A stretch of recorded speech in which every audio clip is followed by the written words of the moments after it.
मजदूरों को 10,000 रुपए दिए जाएंगे और 200 यूनिट बिजली सबको फ्री मिलेगी। बहनें, जब आप सिलेंडर को भरने ले जाएंगी तो आपको 500 रुपए की सब्सिडी मिलेगी। 17.5 लाख गरीबों को आवास मिलेंगे। जो वन उपज के लिए आपको न्यूनतम समर्थन मूल्य मिलता है, आज छत्तीसगढ़ में 67 वन उपजों के लिए समर्थन मूल्य मिल रहा है। ये और कहीं नहीं होता है, यही हो रहा है आपके प्रदेश में। जो मिल रहा है उसके अतिरिक्त 10 रुपए मिलेंगे। 10 लाख रुपए तक आपका मुफ्त इलाज किया जाएगा। सड़क हादसे या आकस्मिक घटनाओं से अगर आपको कुछ हो जाए तो सारे का सारा आपका इलाज मुफ्त होगा।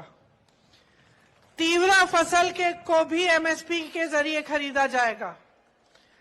मतलब तीवरा के लिए भी आपको न्यूनतम समर्थन मूल्य मिलेगा।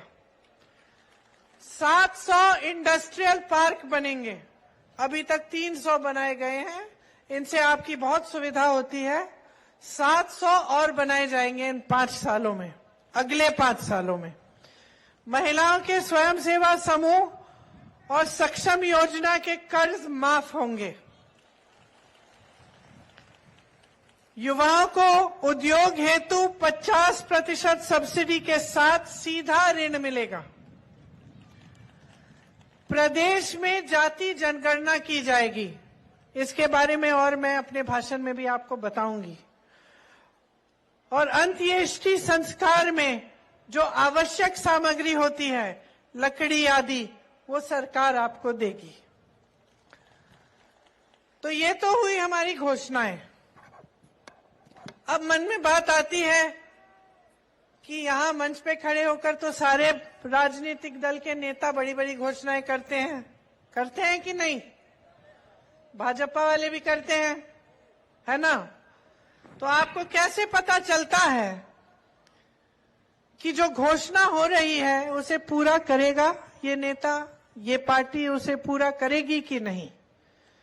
इसकी आप तुलना कैसे कर सकते हैं कि जो भाजपा वाले कह रहे हैं वो करेंगे, ये कांग्रेस वाले जो कह रहे हैं वो करेंगे, या फिर सभी नेता घोषणा करके चले जाते हैं और चुनाव के बाद में हमको भूल जाएंगे?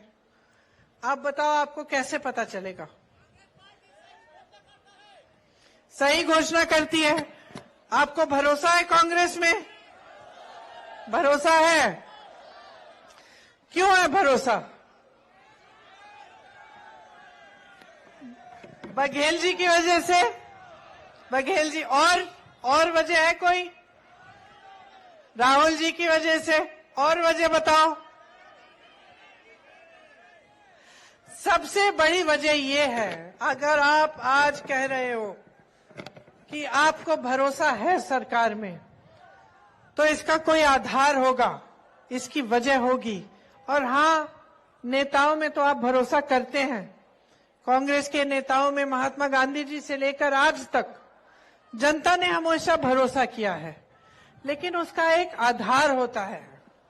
और आधार अक्सर ज्यादातर यही होता है कि उस नेता ने या उस सरकार ने या उस राजनीतिक दल ने कुछ काम करके आपको दिखाया होगा।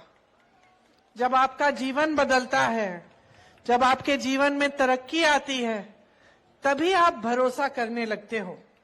जब आपके सामने घोषणाएं होती हैं और आपको दिखता है कि हाँ, वाकई ये घोषणा पूरी हो गई। अच्छा, पिछले चुनाव में बघेल जी, राहुल जी ने कहा था कि किसानों के कर्ज माफ किए जाएंगे, और उसके 24 घंटे बाद जब सरकार बनी, 24 घंटे बाद ही कर्ज माफ होने शुरू हो गए। ये बात आपको याद होगी। तो आप मन में सोचते हैं, अच्छा इन्होंने तो पहले करके दिखाया है, अच्छा हमारा जीवन थोड़ा सा बेहतर हो गया है। या आपको लगता है कि आपके जीवन में बहुत संघर्ष है, बहुत मुश्किलें हैं, लेकिन फिर भी सरकार आपकी सहायता करने की कोशिश कर रही है।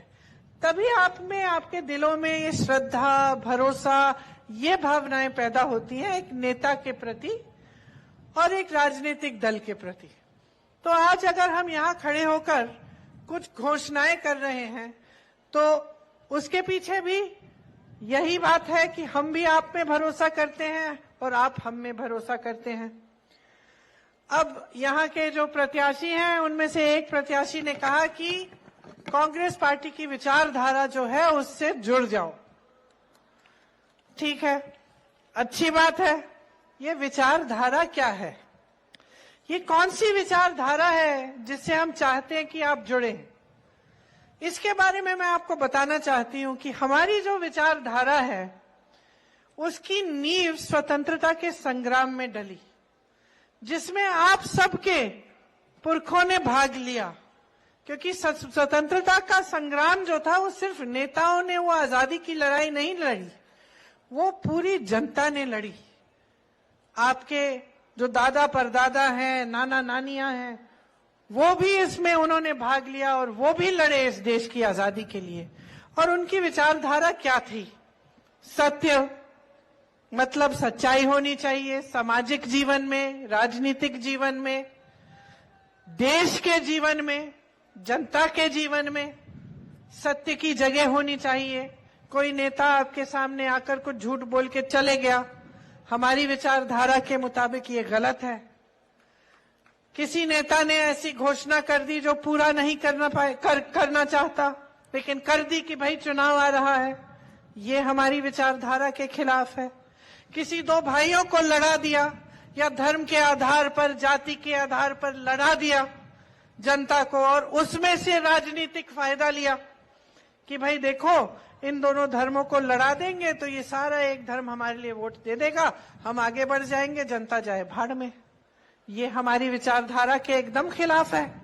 हम चाहते हैं कि सब एकजुट हों, कि सब एक साथ आगे बढ़ें, कि लड़ाई फूट, हम समझते हैं देखिए कि लड़ाई फूट फैलाने से नुकसान किसका होता है। आज तक आप बता दो मुझे, कहीं लड़ाई हुई, कहीं झगड़ा हुआ, कहीं